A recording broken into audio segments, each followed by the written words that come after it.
Sim. Onde a gente estudou não foi o primeiro lugar que eu sofri racismo.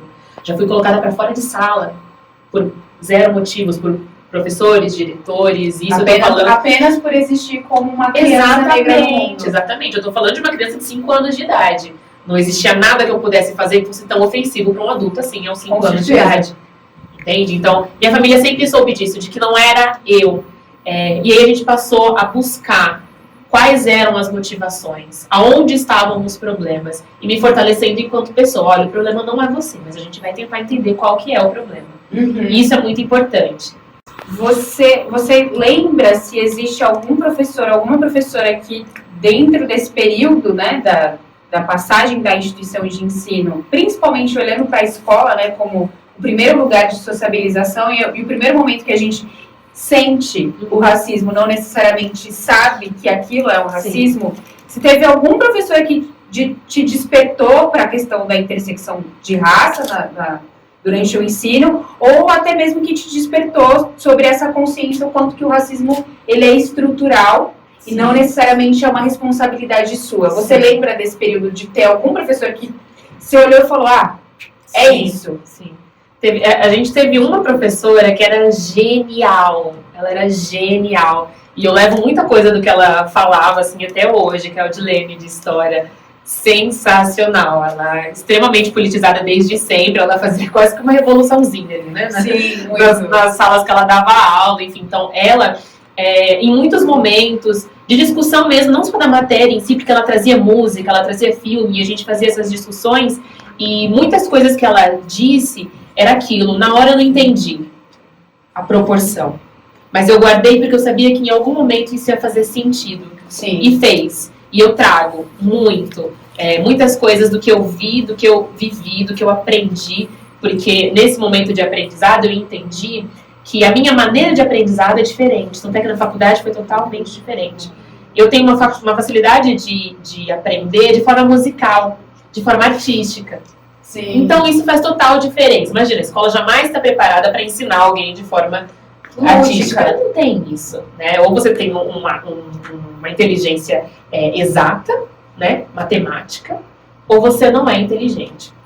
E ela trazia isso, ela trazia músicas, ela trazia filmes. Eu lembro, até de contextos sociais mesmo, uma vez que ela levou a música da Elis Regina, como Nossos Pais, e a gente fez várias discussões sobre isso. Então, definitivamente, na escola, a Odilene, com certeza, professora de história. Ela te ajudou a transgredir? Sim, sim. Acho que na escola eu posso pontuar ela como essa pessoa que me trouxe isso de, realmente, o problema não é você e a gente precisa entender onde é que está o problema. Sim. E o mais louco dessa história, que eu também, né, estive nesse momento de transgressão, né, o quanto que a gente, dentro desse lugar do ensino em si, da instituição de ensino, isso pensando na nossa época, né, anos 90, um pouquinho de anos 80 ali, pensando na formação desses professores, o quanto que isso é carente para os próprios professores negros. Sim. Que passaram pela nossa formação. Exatamente. Porque foi uma professora branca que não que os outros professores não soubessem que existia o racismo, ou que não falasse exatamente sobre esse racismo, mas foi ela que fez com que a gente despertasse para o pensamento crítico. Exato. Né? Quanto que deve ser difícil para um professor negro, em 1990, com uma turma de diversos, né, com uma turma de crianças se transformando em adolescente, virar para essas pessoas informação e falar: eu sofro racismo, vocês sofrem racismo, e isso está na estrutura da sociedade. Exato. E como que a gente vai conseguir modificar isso, né? Como que a gente vai conseguir passar por isso? É muito louco. Eu estava pensando muito nisso quando que eu tinha feito esse questionamento, né, muito sobre essa questão da formação em si, em que momento que um professor ou uma professora me despertou para esse pensamento crítico e para essa construção de isso daqui está na estrutura, isso não é uma responsabilidade sua, né, está na estrutura até da própria escola, e isso também isso você vai carregar para a sua vida. Vai estar nessa estrutura, vai estar na estrutura da faculdade, vai estar na estrutura do trabalho, vai estar em todas as estruturas que a gente... Nas relações tem ainda, né? Mas tinha muito mais uma dificuldade na época de discutir sobre racismo, que era um lugar muito dolorido para ela, por ser uma pessoa negra, mas uma mulher negra de pele clara, e daí tem vários outros processos, né? Eu olhava para a vulnerabilidade do outro e não olhava para a vulnerabilidade, para minha vulnerabilidade. E isso apareceu muito dentro do processo da faculdade. Eu me achava no período escolar em si e, teoricamente, me perdi um pouco no ensino médio e na faculdade foi um grande desafio. Eu tranquei, fiquei 6 meses sem fazer, fiquei em dúvida. Até o finalzinho da graduação eu ainda falava, é isso mesmo que eu quero fazer, e agora, como que vai ser depois? E aproveitando esse gancho, eu queria saber como que você... qual que foi o período que você despertou para falar, eu preciso trabalhar com psicologia jurídica, eu preciso trabalhar dentro de uma delegacia, eu preciso lidar com a vulnerabilidade de mulheres, com a vulnerabilidade dessas mulheres dentro de um cenário de violência, entendendo ainda que esse cenário de violência é um cenário de violência muito presente para a boa porcentagem das mulheres negras, né? Quando a gente fala sobre violência doméstica, quando a gente fala sobre violência de gênero, dentro desse guarda-chuva geral, a gente está falando sobre mulheres negras. Como que foi isso para você? Então, eu falo que eu sou uma pessoa abençoada. As coisas, elas se apresentam para mim e eu vou entendendo esses sinais. Nunca pensei em psicologia jurídica, jamais. Na minha concepção, eu iria para musicoterapia. Eu seria uma psicóloga com pós-graduação, ou até uma graduação em musicoterapia. No último ano da formação, me formei na FMU, então a gente tem que escolher 3 áreas de estágio obrigatório. Uma delas eu escolhi psicologia jurídica, mas X, assim, aleatório. Qualquer coisa, porque eu só tinha 2 opções, precisava da terceira, vai. E muita gente, assim, ao meu redor, querendo muito psicologia jurídica, com aquele professor X, eu caí exatamente com aquele professor que tinha o melhor projeto, nem aí eu para psicologia jurídica. E aí fui escolhendo as coisas meio que por acaso, sabe? Preciso escolher a delegacia, tinham 3 opções, vai essa mesmo. Cheguei na delegacia, só que aí teve uma sacada. O meu último ano, são 5 anos de psicologia, então no 5º ano que eu fiz isso, né? No ano anterior, eu pensando em todo esse processo, né, de me encontrar no mundo, enfim, eu propus para mim que no ano seguinte, na metade do ano seguinte, eu ia fazer a minha transição capilar. E aí, nisso, aí passou o tempo, chegou o momento da escolha e tal, cheguei na delegacia. Trabalho numa delegacia que atende mulheres, crianças e adolescentes.